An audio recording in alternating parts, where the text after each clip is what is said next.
Hey everybody, I'm Nick Layton. And I'm Leah Bottima. And we're the hosts of Were You Raised by Wolves? Each week we try to make the world a kinder, nicer place. Well, that's the idea, at least. I mean, we try. Have you ever wondered what to do if you're ghosted? Or what to do when a friend asks you to borrow money? Or the proper way to eat Cheetos? You know, the big questions. So please find Were You Raised by Wolves wherever you listen.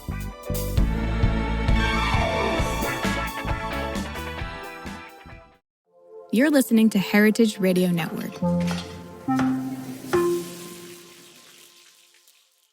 Since 2009, HRN podcasts have been exploring the wide world of food, beverage, and agriculture.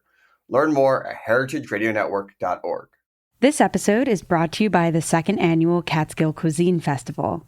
Visit catskill-cuisine.com to learn more and buy tickets. We talk about food. We talk about music with musical dudes. Finger on the pulse, snacky tunes. Hello and welcome to Snacky Tunes. I'm your host, Darren Bresnitz.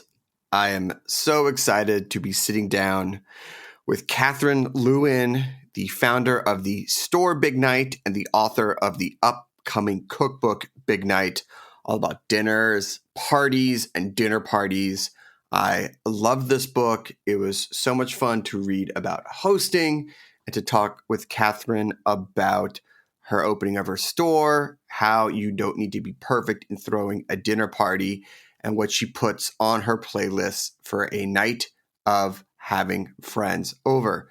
And then we head into the archives for the New York rocker band No Ice, deemed one of the hardest working bands of 2016 and 2017 by Oh My Rockness. They played with the likes of Television and Black Lips, and they were stopping by to play acoustic songs from their latest album, Come On Feel the No Ice. So please sit back, relax, and enjoy Snacky Tunes here on HRN.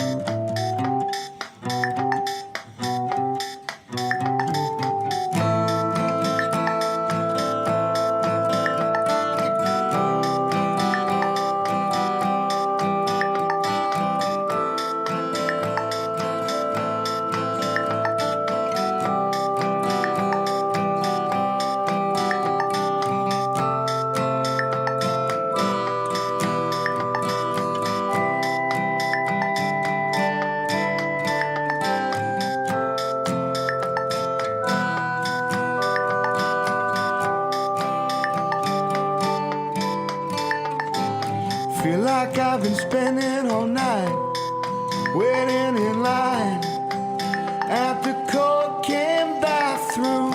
Every time it seems that I have arrived, I must be leaving soon.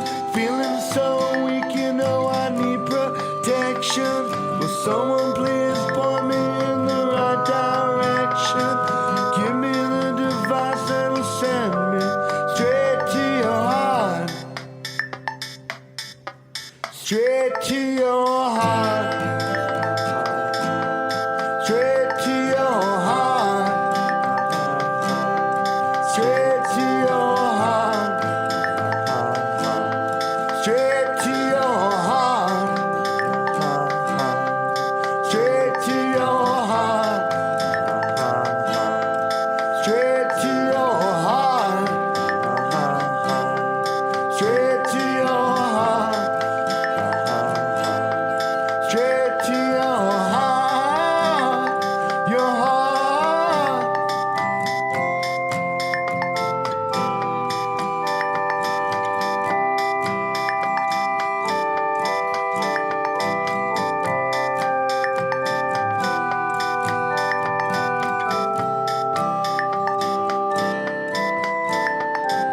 Looking at pictures of you, wondering now just where you are. Saturday night, and I know very well you must not be Music flows through me like a light projection. Please don't leave me with a misconnection. Give me the device, it'll send me straight to your heart. Straight to your heart. Straight to your heart. Straight to your heart. Straight to your heart. Straight to your heart. Straight to your heart. Straight to your heart. Straight to your heart. Your heart.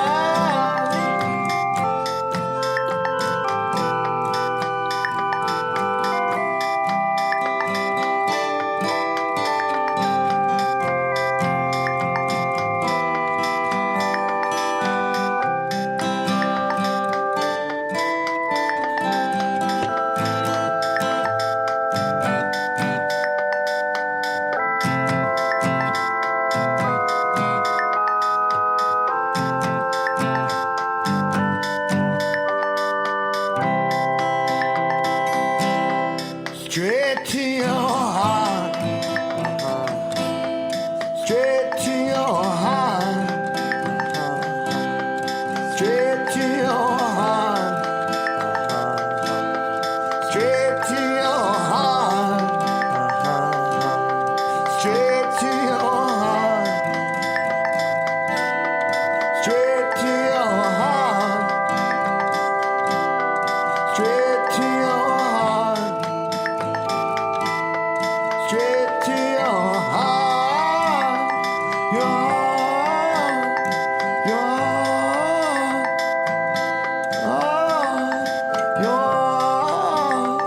Your heart. Your heart. Your heart. Your heart. Your heart. Katherine, welcome to Snacky Tunes. I know you got stores. I know you're promoting a cookbook, so I appreciate you taking the time to sit down and chat with me today. Thank you for having me. I'm so excited to be here. I'm excited too because, every year there's more and more cookbooks, and I've seen a lot, and I've seen them come out of TV shows, podcasts, newsletters, but I don't think I've ever read one that started as a physical store. Did you ever dream that when you opened the doors to Big Night that you would one day be writing a cook about it? If I dreamed it, it was subconscious. Sure. I couldn't have imagined that a cookbook would come out of a retail store. Yeah. I mean, you're curating the store. The book feels equally curated, and it's like sort of a no-brainer in some ways.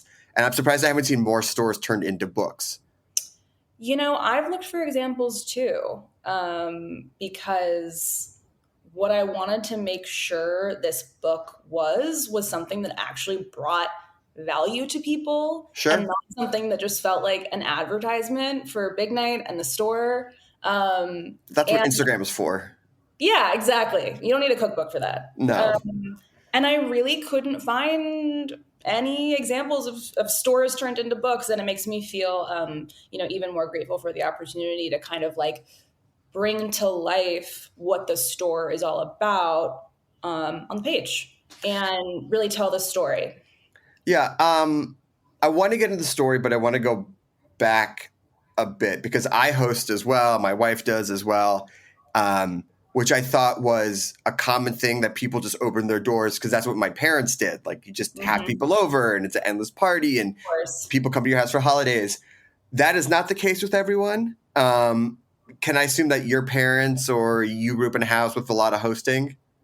Yeah. I mean, I grew up mostly in Austin, Texas, where shout out, where hosting was kind of just throwing open the door and saying, I'll come over. We're going to put a couple things on the grill. Can you bring something? And it was very laid back and easy and natural. And I think that is the perspective that I come to hosting with. But you're right. So many people didn't grow up in places or in households where like people came over and ate together.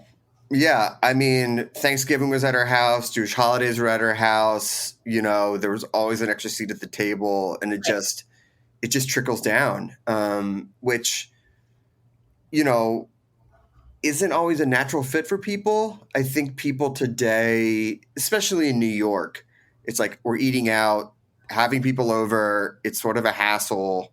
Yeah, especially pre-COVID times too. So I think you're right. I think in New York, the idea of having people over, you know, people are like, well, I have to do something that feels, you know, just as exciting or special as all of us going to a restaurant, because I feel like that's the default.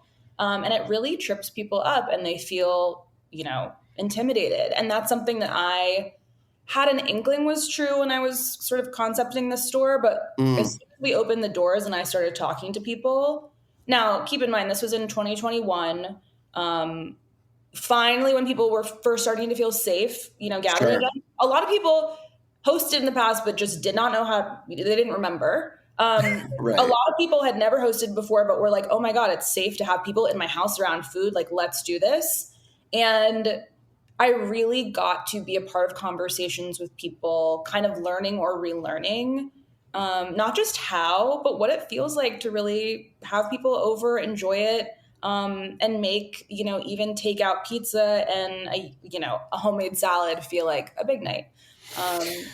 Yeah, because it's interesting because the idea that you have become this expert hoster, have a story about it, especially when your previous career was editorial director of The Infatuation, which is like pretty much you're eating out all the time, and that's your rhythm of your life, and you fall into that restaurant and things like that. Which I know it's, you know, went away when you got into lockdown and the pandemic. I would think that when the world reopened, you'd be like, get me back inside a restaurant, not like get more people inside my house. I mean, I remember so specifically, I have a snapshot image in my mind of the first time I got to like eat at the bar at a restaurant, which is always my favorite place to eat, in the restaurant at the bar. And I went to Le Crocodile in Williamsburg and I had a martini and chicken and fries. And I remember feeling like ecstatic, so much so that we took a photo with a stranger next to us who was also like on the verge of tears because she was so happy to be there eating out. I look at that photo often. I think, you know, just because you love going to restaurants doesn't mean that you also can't love, you know, recreating that like sparkly magic at home. And that's what I feel really strongly about is like, you lose the sparkly magic when you're so hung up on like, okay, we're all going to sit and I have to serve X many courses. And what if it's not all hot? And I don't know really like how to buy wine or drink wine. And like, what kind of wine do people like? People get so caught up in like all of the logistics and stuff that intimidates them. And then they lose that feeling of like warm, fuzzy feelings when at the end of the day, you just have people you love in your home, stretching out and enjoying themselves over food. Yes. I mean, what do you love at your core about hosting though? Because someone once told me that it's how I show my love to other people, which I never thought about it that way. But what is it for you that you've dedicated now your life to it and wanting to show other people how to do it as well?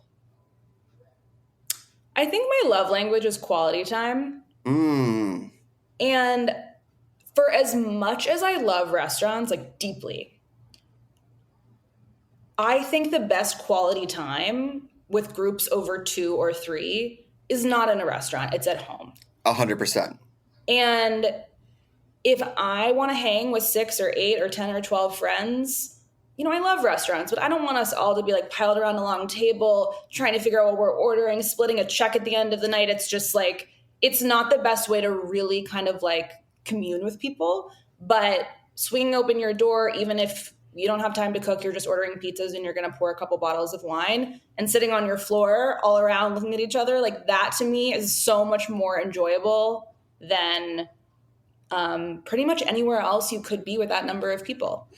Yeah, I mean, there's also this even in the best restaurants where you know the owners, you're a regular, there is a rigidness of like, I'm sitting in the seat, there's no flow of where I can get up and talk around because there's other people around, and you definitely don't want to be the person like, I know the owner, which is an awful thing to say. And on top of that, I'm standing in the way of the servers. And so sometimes you only get to speak to one or two people. But I think you hit on it. Like, there is this intimidation, though, of being like, I'm going to open up my doors to bring people in.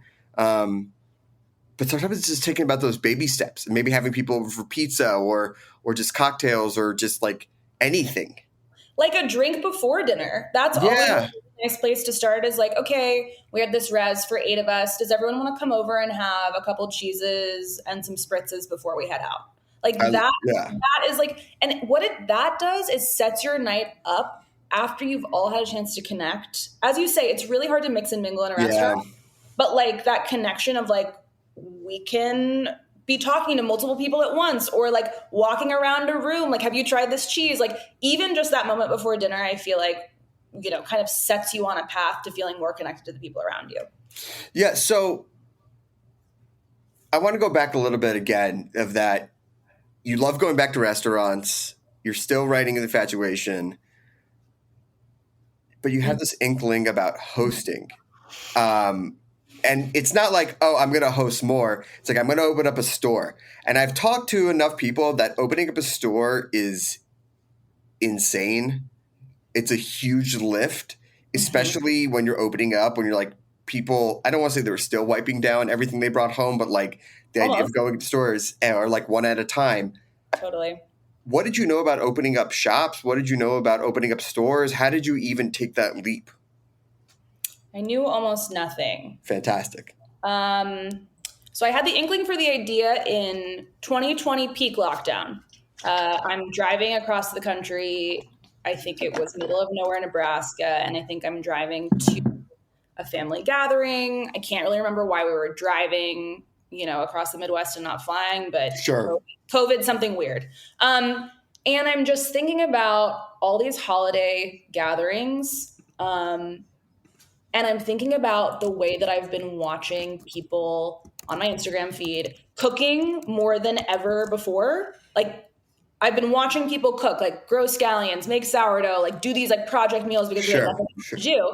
But thinking about how these holiday gatherings, people who are lucky enough to be able to have them, that was really the first time we were all seeing each other around a table around food again. And I thought, when we can gather, you know, in the form of dinner parties or just take out pizza at home together, when it's not an occasion, like when it's a Friday night, that's going to feel really special and really different.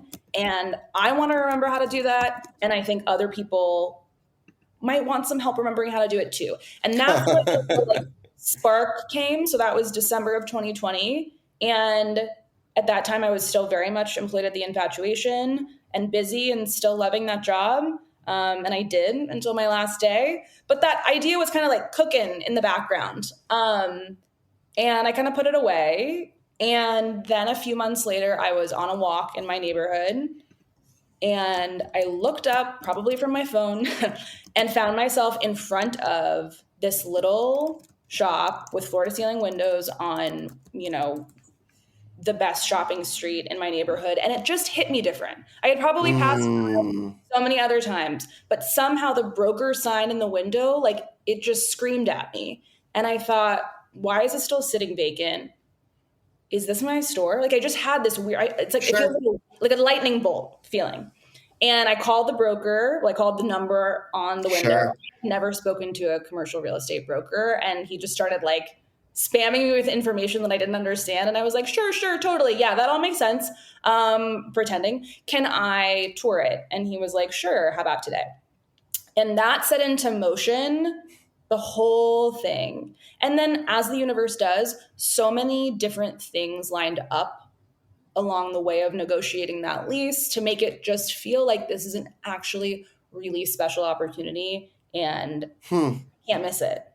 So that was in March of 21. We negotiated the lease until we signed it June 6th. I put in my notice at the Infatuation June 7th. I stayed for 4 weeks to make sure they were in a good spot. So my last day was July 9th. And then I opened the store on August 28th. So the whole thing was extremely a compressed timeline. Do you remember those initial customers? Had they been waiting for something like this as well? Of course I remember. I remember the first day thinking, like, is anyone going to show up? And we had a line down the block within, 15 minutes of opening. And people, you know what it was? People were just so excited that something new for the neighborhood was opening in the neighborhood. And this was in that moment of like so many closures, restaurants and otherwise. And a lot of people that first day said to me, like, so you've opened a brick and mortar store in COVID. Where's the online store? Like, where's the virtual component of this? Like, you can't be serious that you just open a brick and mortar store. And I said, no, that is what it is. There is That's what it is. That's the whole game. A lot of people were like, what is this? Like part of some, like what brand? Oh yeah. What weekend pop-up experiential moment is this? What secret marketing paid advertisement is this? And my answer was, no, we're actually just a shop. That is the concept. And people were really excited to have that and excited by the idea of a store that was celebrating coming together, I think. Amazing. All right, let's take a quick break because I want to get into the book, the idea of Big Night, and then definitely want to talk about the playlists that you put together for each event that you throw. We have a song from the archives here on Snacky Tunes on HRN.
To see.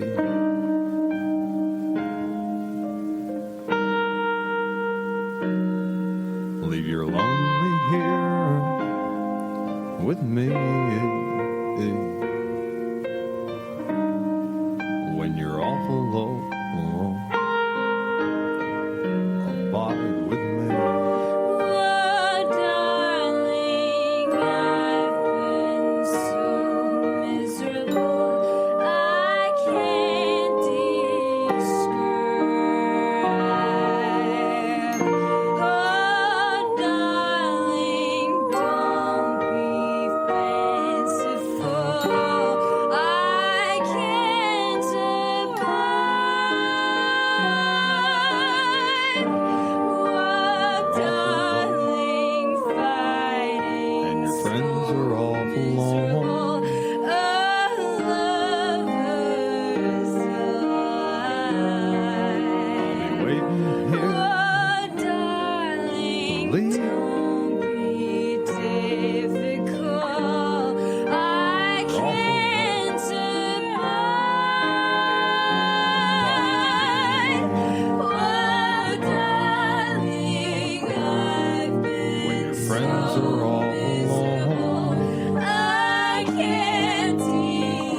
Welcome back to Snacky Tunes. We are here with Katherine Lewin, owner of Big Night and author of Big Night, the book, which I loved and felt like it was speaking to me and giving me a little bit of a cheat code to make my hosting nights even bigger.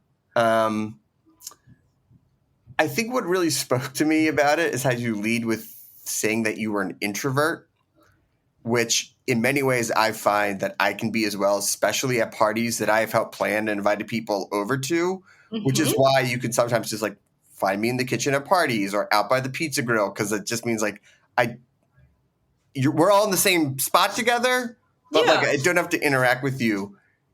How do you square that circle or circle that square of being an introvert and revolving your whole life around hosting? And also revolving my whole life around stores where we meet strangers and people every second of every day. Here's the thing. I love being around people all the time. I just sometimes need a little private moment to not talk, to just like be in my own thoughts, which it sounds like you do too. Yeah.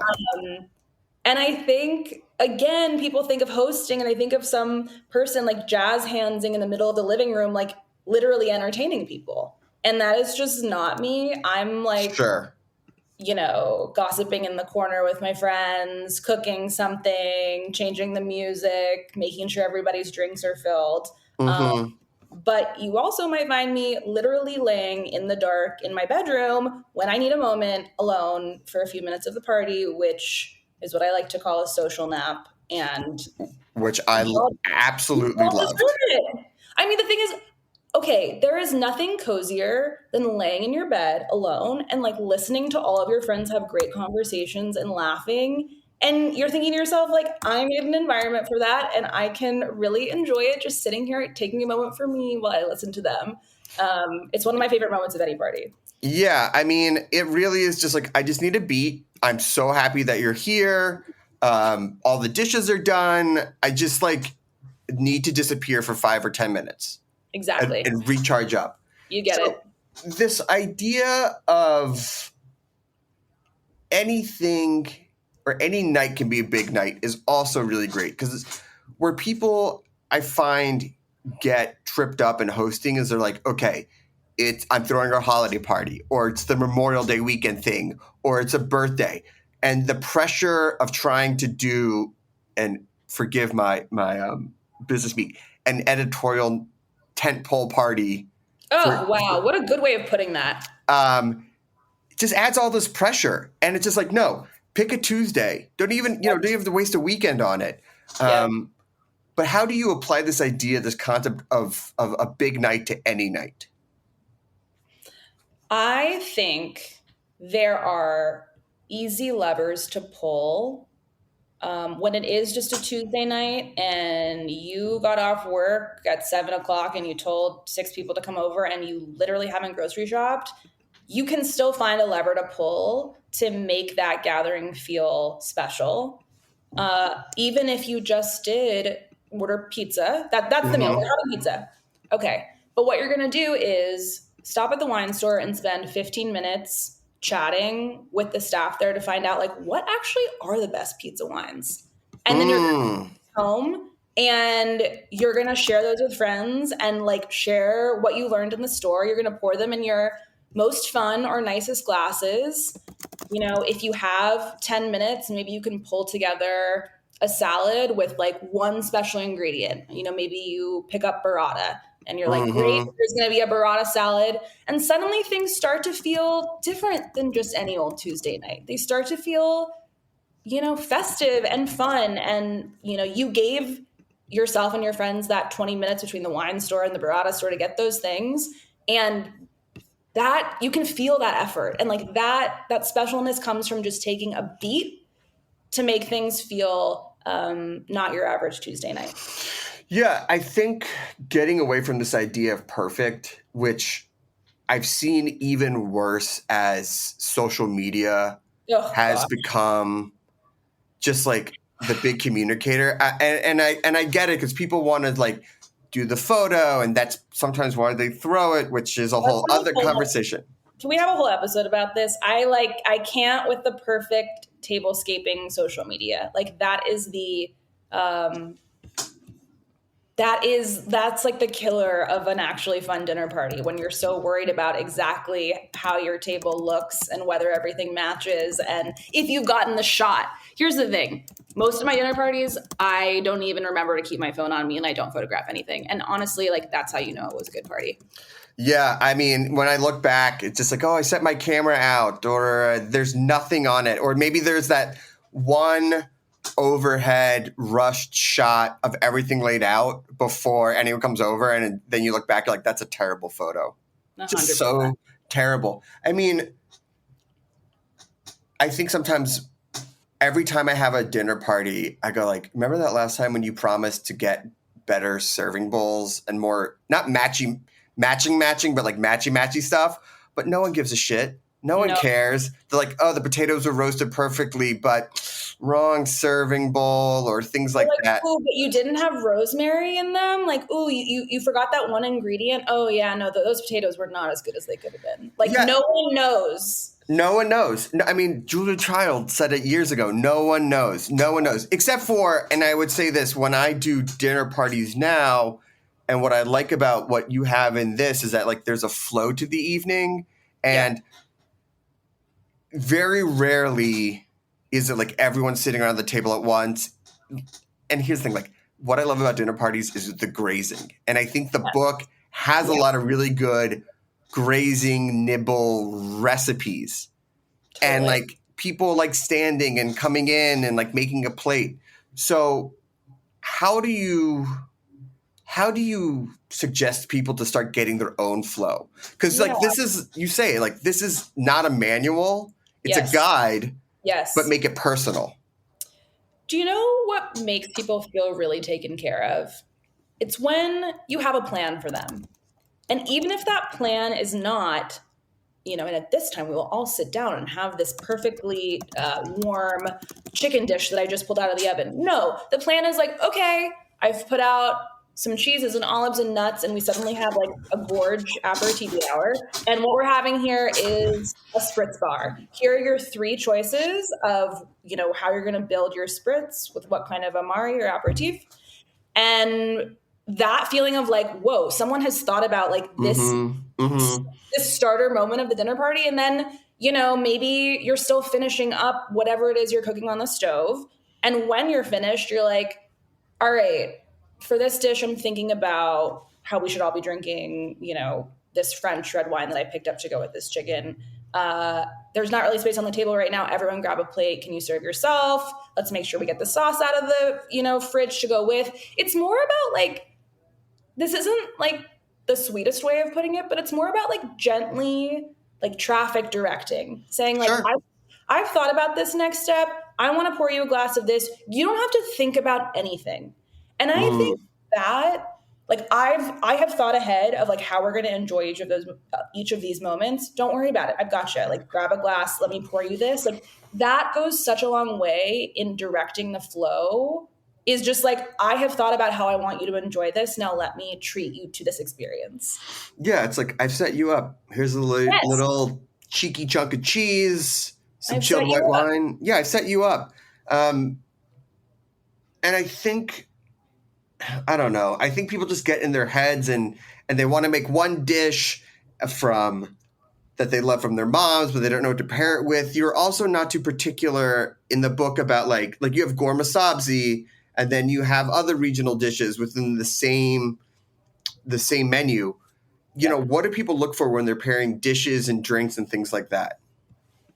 I think this question really trips people up, and my best advice is pick one cornerstone dish that you want to serve, like gourmet sabzi, an amazing Iranian stew. Like, if that's your cornerstone dish, that is so much effort, and the outcome is so potent and amazing. Like, let that be your focus. And then to round things out, think to yourself, like, what are easy ways to start this night and round out this night? You know, like maybe like as a side, instead of a whole composed salad, it's like beautiful, fresh veg with a dip that people can be like snacking on or put on the side of their plate. Like, I think so often people think about pairings in terms of like, how will these foods taste together? And does it make sense thematically? When really what they should be thinking is, can I actually pull this stuff off together? Is this going to be like misery for me?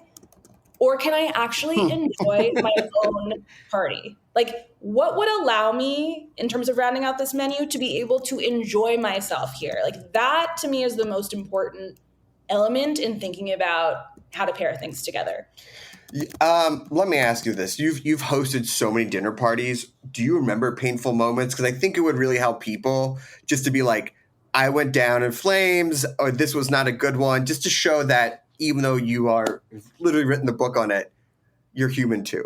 100%.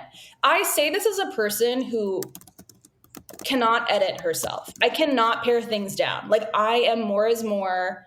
I don't know when to say no. So this has really taken a lot of honest self-talk about like what is misery and like what is actually going to be doable and enjoyable. One time I hosted a steakhouse night. Sure. And already that conceit is hard because a home is not a steakhouse. And there's a reason why going to steakhouses is the ultimate luxury, because when else can you have all these foods together? But I'm like, how many sides? How many sides? Exactly. I say, okay, we're going to have the steaks. Uh-huh. Okay, we're also going to start with a wedge salad. Oh, fine. I can prep most of that in advance. Fine. Uh-huh. But then I said, in addition to creamed spinach, okay, I'm going to attempt both fries and onion rings to go with your steaks. Once you start frying at home, why? Honestly, this is my takeaway from that party. If you're going to make onion rings, that should just be the whole party. It's onion rings and beer, and it is delicious. And like, you eat the onion rings until you're not hungry anymore. Like, fresh onion rings are a revelation. We should all have them, but like, do not ever do that on the side of anything. Like, that's it. That's the whole meal. And the thing is that like, you can get really good pre-made onion rings. And why? Yeah. Well, you talk about that because in the leg of lamb recipe, you talk about that it needs to be boneless, butterflied, tressed. You know what I mean? Like, you can go get it. And you're like, if that already stresses you out, call your butcher. I think there is a thing now where there are enough stores that are local or places where you can go and get pre-made to help elevate you, so you can sort of pick and choose what you're going to focus on. Totally. And to be unafraid to go the easier route. Like, there's another recipe in the book that is Le Grand Shrimp Salad. And this is like my dream. I'm serving lunch for like the most important person or persons in my life. And it's a poached shrimp salad. It's herby, it's mayo-y, it's delicious. If you don't feel like poaching shrimp for a shrimp salad, guess what? You can find pre-cooked shrimp in any grocery store, and most of them will be perfectly fine. And you're covering it in a mayo-y, herby, spicy sauce. Yeah. Like, cut the corner. Like, why are you're not getting any awards for poaching your own shrimp unless that is truly your journey. And in that case, I salute you. But it's all about just thinking like, how can I make this easier for myself? You know, there is an ease, but then there is something also about that effort, which I really learned a couple years ago. We were with another family that had kids, and we were on vacation in Italy. And it was really the first time we hosted in this sense of the book and what you're doing. And it was just us. It was just like this family and another family in a house in a different country, going to the markets, making that effort, things like that. And it was a revelation, because most of the time when I'm on the road, it's just like, where are we eating out? What are we doing? But to like sort of cook for yourself, or maybe just another friend, was really special. And I will remember those meals more than maybe some of the places we ate. And you talk about that in your book about big nights on vacation. Vacation big nights. I feel this is a very passionate topic for me. I think cooking on vacation is so underrated. 100%. If you make it pleasant for yourself. Yes. Like, Like, as you're saying, like, what an experience to like go to the market, find the stuff that looks really good that you might not find, wherever you live. And, on vacation, like, there's just extra time to put care and energy and love into things. And so it doesn't feel like this like harried, like rushed, like I had to go to 3 different stores to buy these things. It's like I got to go to 3 different stores to like hunt down I went like to 3 fresh markets. squid and blossoms. And then I spent an afternoon just like luxuriously making this for myself and others. I think vacation big nights are a true luxury to be had. And I think the key to them is just planning ahead a little, making sure you're like, you carved out the nights on the vacation that like, you know what, I'm treating myself and others versus like, you know what, I'm letting others treat me. And you know how the kitchen works, because nothing is worse than being like, I couldn't figure out the stove, or like we were missing a can opener. Like, yes. Get there's yourself a like, hardware. 100%. Explore the kitchen, figure out what your bounds are. But I also think that some of the most fun meals and some of my most creative meals happen within the confines of something like, okay, this kitchen has 1 burner and sure 1 cookie sheet and like 1 pan. And then you have to think like, cool, those are my parameters, and I'm not going to cook some crazy spread that would involve every pan in my kitchen at home. I'm going to focus on what I really want to make in this exact moment of being on vacation. Yeah. Although I always find that when I cook on vacation, because I'm not as familiar with stuff, I like use too many pots and pans. Oh, of course. Now listen, before we go, I feel like you've set us up for recipes, how not to get stressed out over things not matching, being gentler on yourself. But I'd love to hear about how you set the vibe with music, because that's usually the first thing that people experience when they walk in is what's playing on the stereo. Do you have just like a one go-to dinner party playlist, or do you go super specific and you're like, okay, it's like Rat Pack for the steak night. It's, you know, like more of folk music for the veg party, you know. I was just listening to your episode with Jess, and I would love to hear her folk music health nut parties sound like. I'm sure it is Ben and all of them playing some incredible music. Of course, live. Naturally. Or maybe it's Benny just laying down a cool set. Of course. First of all, I'm going to have to ask the question back to you at the end of this, because I want to know what your dinner party playlist is. Mine is, in fact, a master compilation. I think it's somewhere around like 24 hours of music. That's like my base playlist. And then, as you say, if there is a theme of the night, which normally there isn't, but like if it's steakhouse night or if it's red sauce night, you got to sprinkle in those Louis little Prima, eggs. Frank Sinatra. Just a little Easter egg amongst everything else, for sure. You know, I will say our store playlists are my dinner party playlist. Oh, well, there you go. So if you ever want to know what's on my party playlist, just head to the stores, hang out. You'll find out all my favorite music. And I've long thought about putting them somewhere on the internet. So maybe this is my push that I need to do that. You absolutely should, because people, even I get like in my head about it. You know, I'll start with like a record. Maybe it's like a Roy Orbison thing, something that's like nice and easy. Yes, good. Or Thelonious Monk, you know, something like jazz. And then I inevitably just get distracted in the kitchen, and then my wife will put on a playlist. I mean, you know, I hate to admit it, but Smith radio algorithm type of stuff. You know, I'm focused on the food, which I know that I should also be focused on the music, but it's like, no, you can't really be in 2 brains at once. I'm not. I find that having at least 3 people who are empowered to take the off, that's really important. It cannot just be on you. So you have like your trusted 2 confidants who can be like, whatever vibe we are on right now is not it. I got to change it. Which I'm fine about, because I've at some point I've just lost track. I'm more into people taking care of the music than helping me in the kitchen.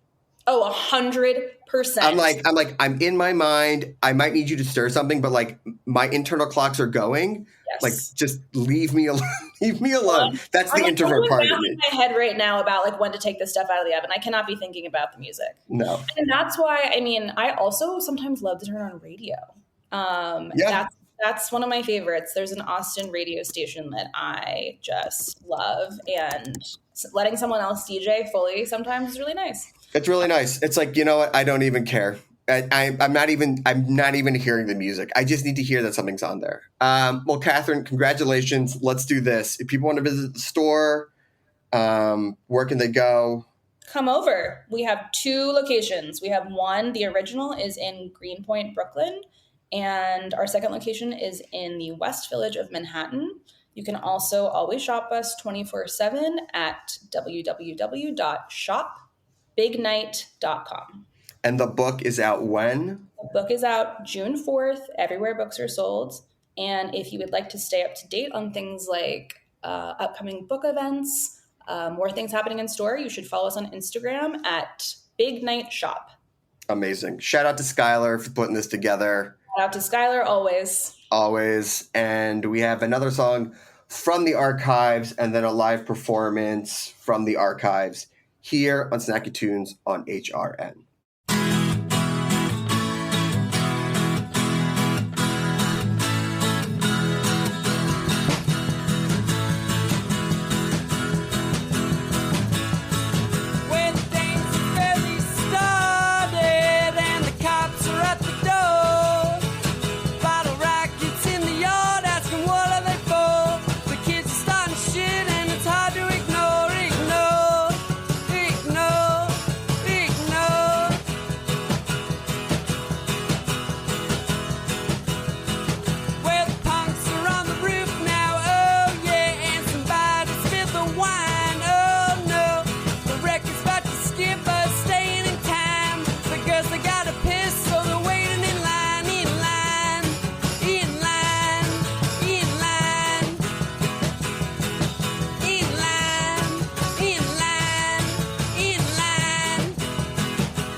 Gather your friends and family at the second annual Catskill Cuisine Festival, presented by the Sullivan Catskills Visitors Association, Bethel Woods Center for the Arts, and Resorts World Catskills.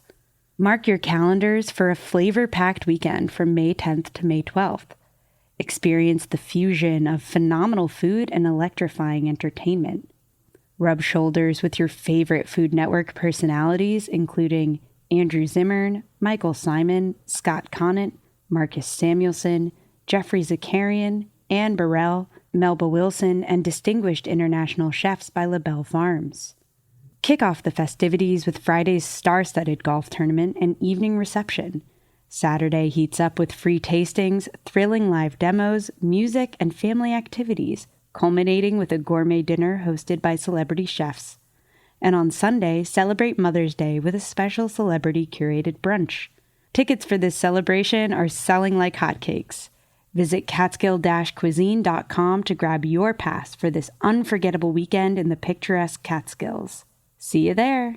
Welcome back to Snacky Tunes. I'm one half your host, Greg Bresnitz, in studio live for the first episode of the season. We have No Ice. Welcome.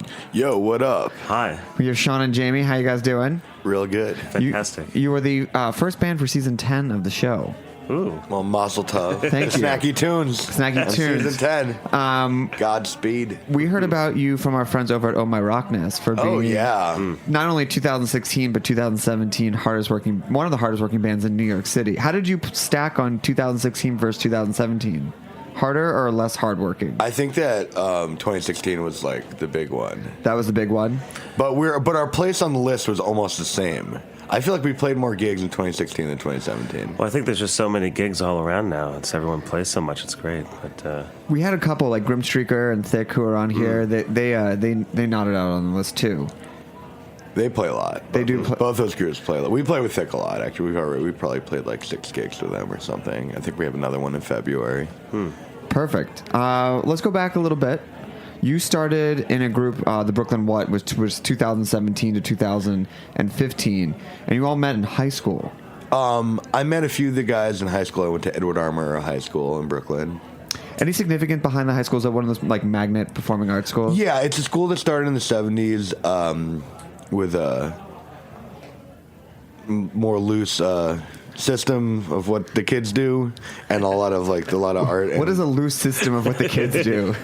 You get to choose your classes, and they let you hang out in the hallways. You're like, I want recess five times a day. Yeah, it's supposed to be more like college. Yeah. They started in the 70s. A bunch of famous people went there. Marissa Tomei, Basquiat for a minute, Adam Yauch from the Beastie Boys, the filmmaker Darren Aronofsky, the rapper Little Mama. And Joey Badass. These rappers are younger than me, and we didn't go to school at the same time. But some rappers came out of there, and perfect. Yeah, there's a lot of music and art, and how did you meet your bandmates, and how did you start to put this group together? Oh, well, this group was I started writing some other material that I thought was a little sad for the Brooklyn What, because we were like more of an anthemic rock band, and I started writing some sad tunes, and Jesse Katz was the drummer of the Brooklyn What, but we recorded as a duo, and then we started playing this other material casually, and Jesse's girlfriend, who's also my best friend, Gwen, she sings harmony, and she started singing with us. And John Apolillo was also in the Brooklyn What, and he just started playing with us. So we just had this other group, and then the Brooklyn What stopped playing a couple years ago. And around that time, Sean joined us. And now we have Jordan Smith and Sam Braverman, and we have a 6 or 7 piece lineup depending on who's around. So we're playing this huge band. And it's funny because I wanted to start a band that was simple and not a lot of people to play a simple song. And also the songs aren't really sad anymore. If that was your intention, the tone has changed. The tone has changed. Could these now be Brooklyn What songs? Have they? No, it's a different sound. I started listening to the Lemonheads a lot and Big Star. More songwriter-y music. Brooklyn What was more punk, and this is like a few notches more introspective, I think, and more pop also. What is it? It's always interesting to hear, what couldn't you get out of your previous band that led you to start writing under a new moniker, even though it wasn't No Ice, but what was it that'd be like, I can't say this through this current project and I have to make something new? Well, it's very funny the way the band ended up turning out, but Brooklyn What was like a really energetic punk soul kind of band, and people would come and get drunk and party, and I kind of was like, I'm tired of being the party guy. Isn't that always the way? But then I ended up being the party guy again, I think. But like, I didn't mean to. I wanted to be like, I'm a serious songwriter. Take me seriously. So you're like, he needed a short break from being the party guy, but he's back. Was the short break like 2 months or 2 years? I don't even know. Probably less. It was like I need a week off. Okay, guys, I'm gonna come out with a new moniker and a new identity. Well, I guess does this mean double the invites if you're like the old party guy and the new party guy? A lot of invites. I send out lots of invites. I can tell you that. I read this book about the Replacements, and Paul Westerberg, who's one of the more interesting rock personalities, there was something about him that I felt the same. Like I did the same thing. It was like after the Replacements, he wanted people to take him seriously, so he started talking about how influenced he was by Joni Mitchell and John Coltrane, and that is literally exactly what I did at this time of my life. They went, oh, I see him in a whole new light. You're like drinking beer and taking shots in the back. You're like, no, Joni, they really, parking lots, really just it speaks to me. It's funny to find out you're pretentious and also unoriginal. Sorry, just for clarification, you said that and then you read it after. And then I read it afterwards. But I was totally doing the same thing. It's like, what are you listening to now? I'm just like Coltrane, Joni Mitchell. Really, I'm working on some really serious new material, really different from my old band. I just love, I wonder if they would even be like, really, I'm your reference for slowing down. John Coltrane, you picked a jazz guy to be like, we're taking it mellow, because those guys don't know how to party or do anything late at night at all. Can we hear a song? Yeah, absolutely. What do you want to do? Straight to Your Heart. Sure. Yeah. Okay, we're gonna prepare. We've got the Casio SK1 filling in for Jesse Katz. Great. Here we go. Wait, here, let's see. A second.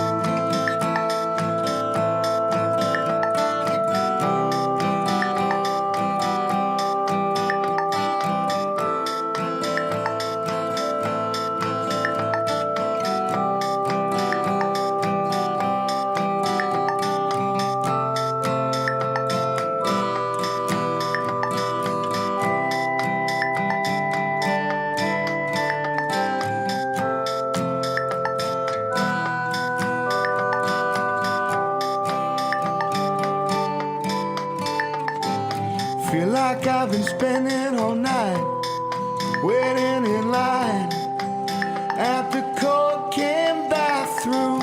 Every time it seems that I have arrived, I must be leaving soon. Feeling so weak, you know I need protection. Will someone please point me in the right direction? Give me the device that will send me straight to your heart. Straight to your heart. Straight to your heart. Straight to your heart. Straight to your heart. Straight to your heart.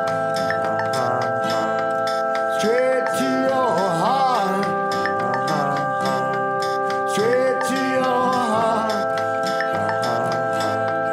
Straight to your heart. Your heart.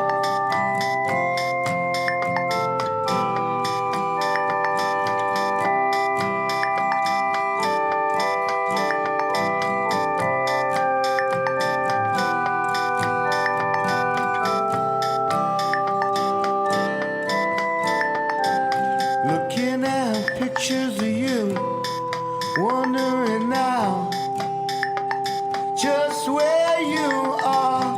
Saturday night, and I know very well you must not be far. Music flows through me like a light projection.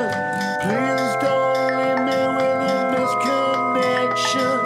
Give me the device that'll send me straight to your heart. Straight to your heart. Straight to your heart.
your heart, your heart.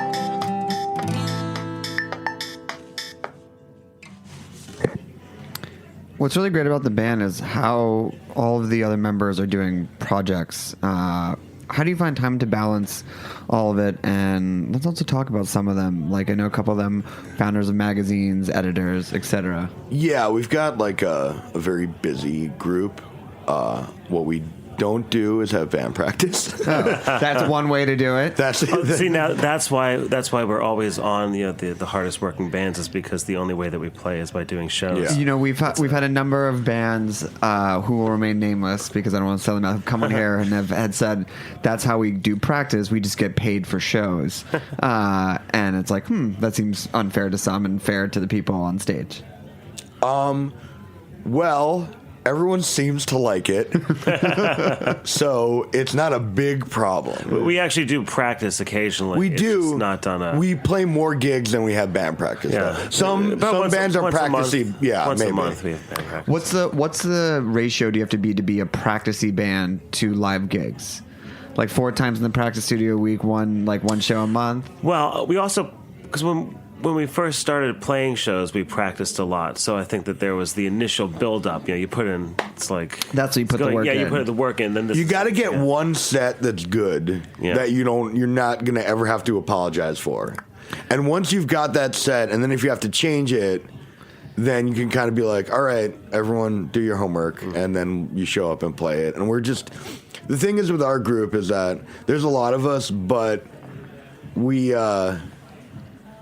The chemistry of the group beats the power of rehearsal. Whereas in the other, that may not always be true, but also like there's an ethos which I really like, and everyone who joins the band has to sort of get down with it. Is that like I think that rock and roll is best performed a little casually, and I think everyone in the band has to be comfortable playing on their feet a little bit and not just. The point is never to just do the same set again like we do. Oh, that was good. Let's do it exactly the same. I don't really like to play like that. And, everyone in the group kind of like rises to the occasion if we have a little curveball or we play something a little different or something like that. There has to be an element where there's a little bit where you don't know what's going to happen. I mean, I will say that as you get older and you see bands who are super polished, you have the opportunity to see them maybe 2-3 times, and even their banter in between songs is almost verbatim. It does take a little bit of that magic out of the show. Yeah, that's a little, Yeah, rock and roll shouldn't be about going through the motions, and that's just what happens to people when they sort of like past their hump of creativity and they just like play a circuit, and that's just so boring because to me, like, the show is the most fun part. The show is the best. Like, you want to, everything you're doing, you want to get to that show and you want to get the crowd, and then you, like, people come and they pay $8 or $10 or whatever the fuck to come see you, and, like, you really have to, like, entertain them. And doing the same thing over and over again is not how you do that. So, in my opinion. Are you going to perpetually be before your hump of creativity? Yeah, that you have to raise your bar so you're always behind the hump. You don't want to get ahead of it. That's terrible. It's terrible to be ahead of the hump, and you know it too. Like, you'll meet a musician and they'll be like, well, the record I made in 2010, now that was great. It's like, I know, I don't want to be like that. You know what I mean? Or like, we sounded really good the summer of, this year. It's like, no, you want to like. So is every show your best show? No. That is the game you play. Well, two of your members also do, like I mentioned, literary efforts. One of them does Suffragette City, and the other one does Having a Whiskey Coke. Yeah, Gwyn Gallitzer is the editor of Suffragette City, which is an intersectional feminist zine. And it's a very good-looking magazine too. It's a zine in ethos. It does, yeah. But and she does events, fundraisers. She publishes other people's zines. It's a really incredible project. As a male, I've done everything I can to help. But it's really a project by women and femme-identifying people that they really come together as a community in a very beautiful way. And Jesse, aside from being a Casio today, a Casio keyboard, yes. And aside from being a nasty charmer, he's a really incredible poet. And some years ago, actually, this event, having a whiskey Coke with you, is related to No Ice also because he started doing an event at Freddy's Bar in Park Slope, which is one of my favorite bars. And if you ever want to go to a bar, you should go there. A literary event followed by music. I'm a writer too, and we started making a zine and having readings, and then we would have music afterwards. But from the first one on, it would always end in a casual performance by me and Jesse and Gwen and whoever else was there.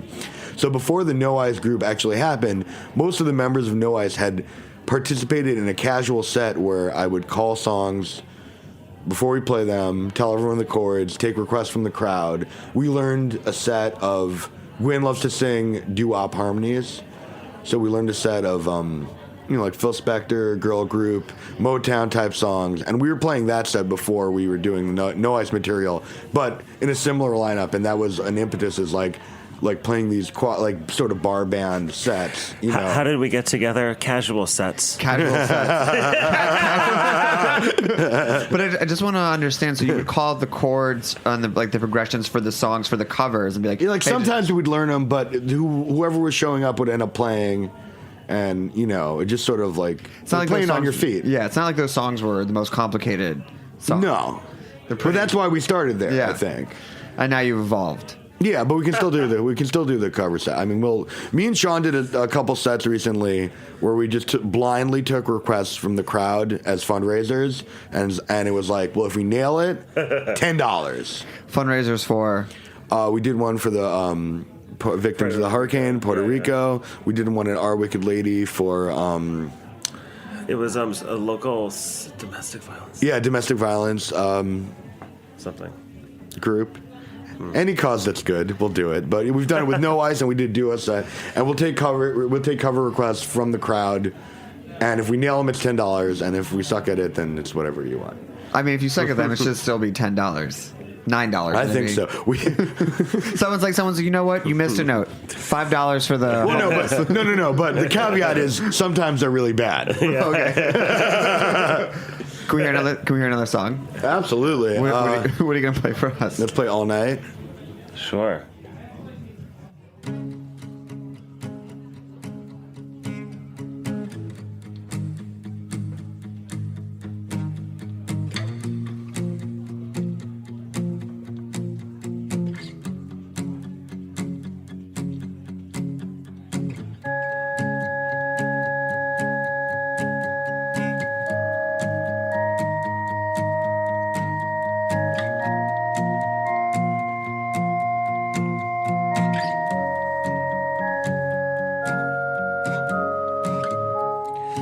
Spending all my time on the front lines. You know that I'm no good at goodbyes. Got to get you on my side all the time, all night, and every night. You know that I'm no good at staying home. Baby, I've been out dancing on my own. And yeah, I know that love can be danger zone all the time, all night, and every night. I ain't looking for one night stand. What do I have to do to be your man? I gotta fight every night to prove my love. I gotta fight all night for your love.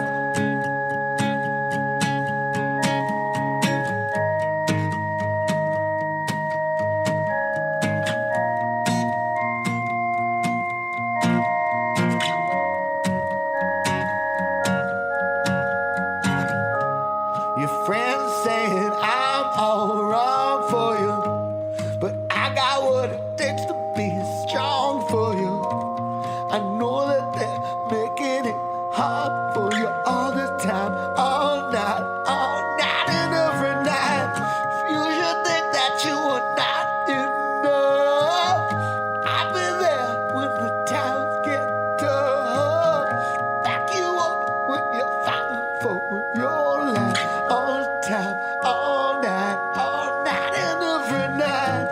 I ain't looking for a one night stand. your man. I gotta fight every night to prove my love. I gotta fight all night for your love.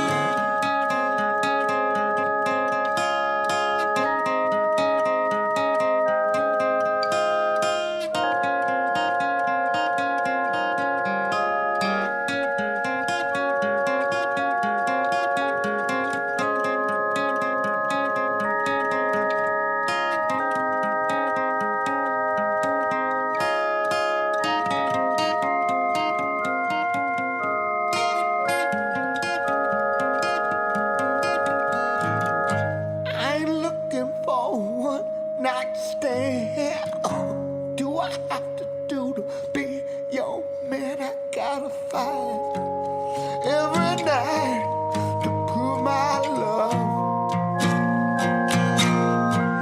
I gotta fight all night for your love.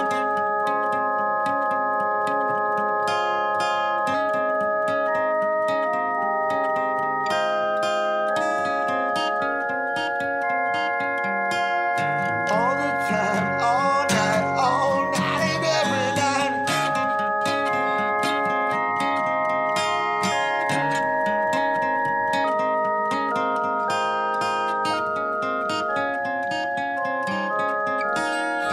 All the time, all night and every night.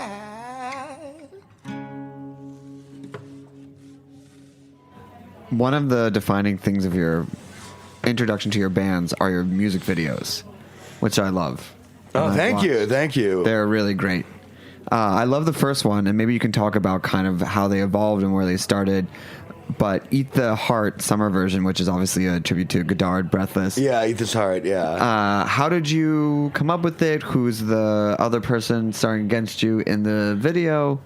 Oh, that was my friend Katie Davis, who did some acting, but she had a real Gene Seberg haircut at the time, so she had that look. So that I wanted to. I don't know how I had that. I love Breathless, and I don't know. I like doing I feel like a music video is a good chance to do a homage in a not corny way, since it's a little 2-3 minute movie anyway. I love film. So I wanted to do a little sort of film nerd nod with that. And my friend Saskia, who I know from growing up in Brooklyn, is a great filmmaker, and we'd sort of knock that out. Just two people, you know. I also feel videos are a good insight into the people around bands, which I think you get with Castle Braid. Yeah. Which is filled with so many cameos. Maybe you can talk a little bit about who's in there, how it worked. I mean, it looks like every kind of underground band in Brooklyn kind of makes its way through that video. Well, that one I directed with my friend Brian Shalami. We worked on it together. I mean, music videos are a really good way to just show, your crowd and just put them in the video. It's good. So, but yeah, I wrote this narrative because Castle Braid is sort of a narrative song, and then I wrote this video that was I don't like when videos are the same as the words, the story. I don't know, that's boring to me or whatever. But I wrote another story, and then my friend Rose Blanchie, who sings in Prima, who are truly one of the best groups, and you should have them on. She's also just very smart and has a lot of good things to say. Done. So I cast her as the star of Castle Braid, and then we had Russell Heimwitz, who's my roommate, and he plays in Chomper and Dream Police and 9 other bands, and our friend Ina, who's in the '94 Knicks, and we had the other band. I decided to have in Sgt. Pepper's movie, it's there's the Bee Gees and there's the evil band and it's Aerosmith or whatever. So I have a thing like that. So we got Russ and Ina and Alex Trippinger to be in her band, to be the opposite band, play opposite No Ice, and then and then there's a scene with to some yuppies, and then I had Ben Jaffe from Pill as one of the yuppies. Yeah, so there's some very cool people in that video, and Joe Aikman's in the video, who we did a video with now. He's also a filmmaker, but he plays in Toyzan, another great group that you should have on.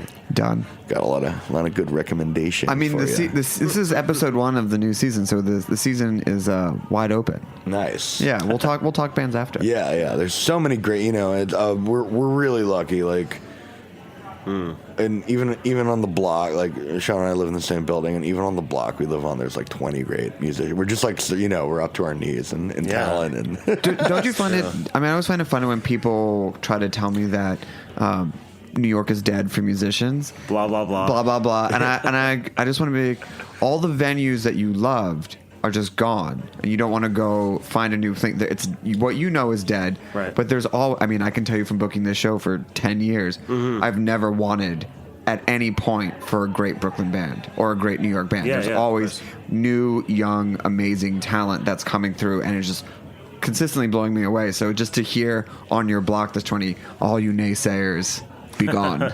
Oh yeah, it just our battle is uphill.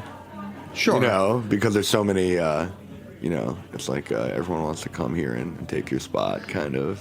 But there's so many, I mean, like, even, I can't tell you how many times, like, a casual acquaintance, I've, like, checked out their music and be like, oh, fuck, oh, my God, you're really good. It happens all the time. Yeah, there's a lot of really good people around. Very, very good. Is there still one position that's hard to find? Like can never find a good drummer? Yeah. Okay. New York is hard for drummers because no one has room for the drum set, and you don't have a car, and drummers. Like, I think in other areas, like drummers will just drive around with their drum set and play gigs or whatever. But most drummers have 9 bands. The drummers are thinned out.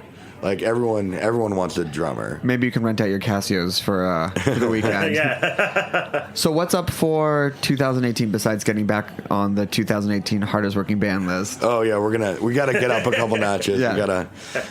What's you guys? Sounds exhausting. You guys are back in the studio making some new music. We've essentially started the process that'll end in a new record, hopefully by the end of this year.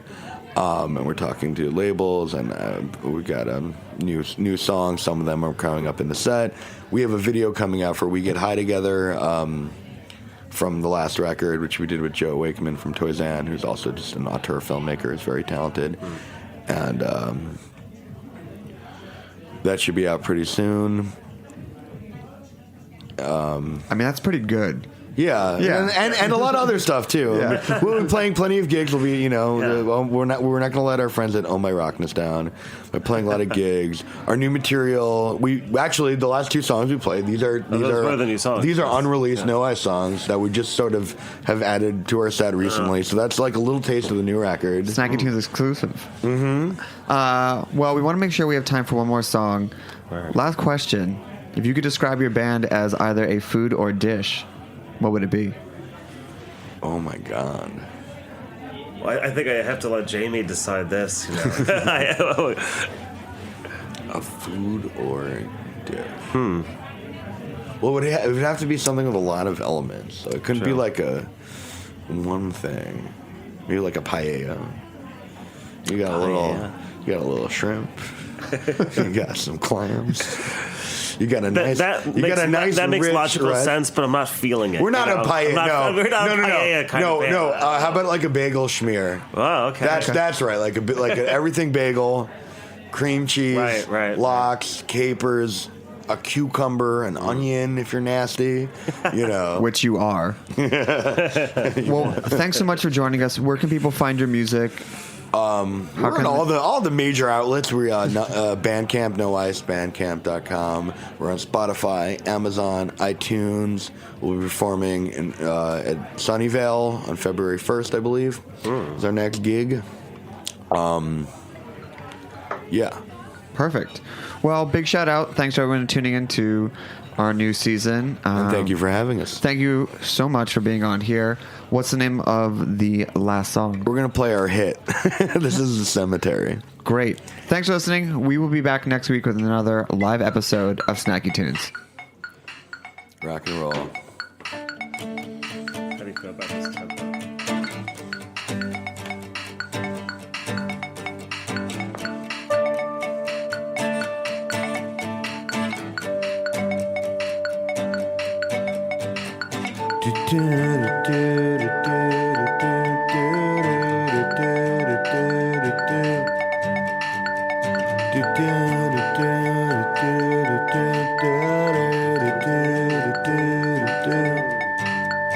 I know I should have thought this through, but I can't control my mind when my eyes are looking at you. And I know that this will pass, and that nothing ever lasts. I don't know what else I could do, so I walk to the cemetery. Yeah, I walk to the cemetery, the cemetery.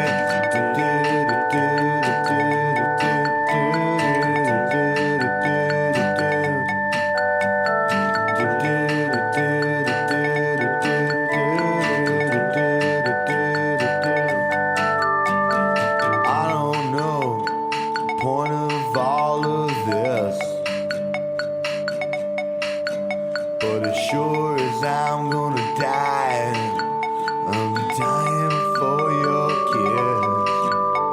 You know that this ain't fair, and you probably don't care, but I won't get my fix till I'm fixed beneath your stare. So I walk to the cemetery. Yeah, I walk to the cemetery, the cemetery. Gonna find myself, gonna blind myself, gonna take it all away. I'm gonna mend myself, I can't defend myself. I'm gonna shake all my blues away. Sean.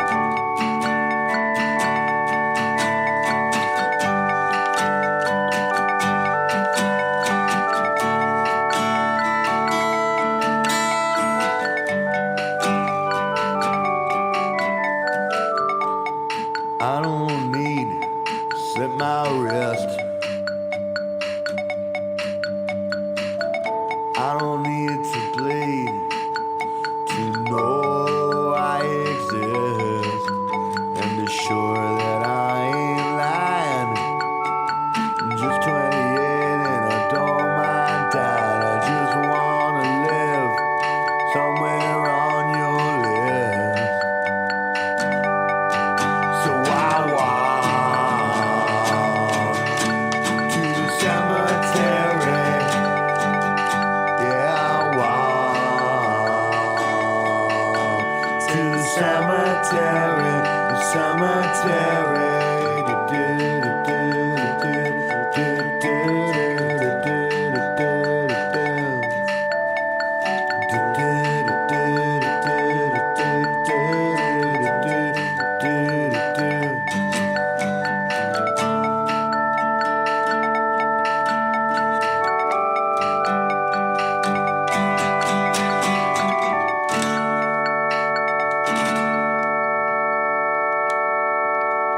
We talk about food, we talk about music with musical dudes. Finger on the pulse, snacky tunes. Snacky Tunes is powered by Simplecast. Thanks for listening to Heritage Radio Network, food radio supported by you. Keep in touch at heritageradionetwork.org/subscribe. Hey, it's Francis Lamb, host of The Splendid Table. Every week on our show, we talk about food and cooking and the meanings of food and cooking. We talk with the most interesting people in food about their techniques, their culture, and everything in between. Whether it's about how fried chicken took over the world or how Instagram changes the way people are actually eating. It's a food show where everyone is welcome. Come join us. You can listen to The Splendid Table wherever you get your podcasts.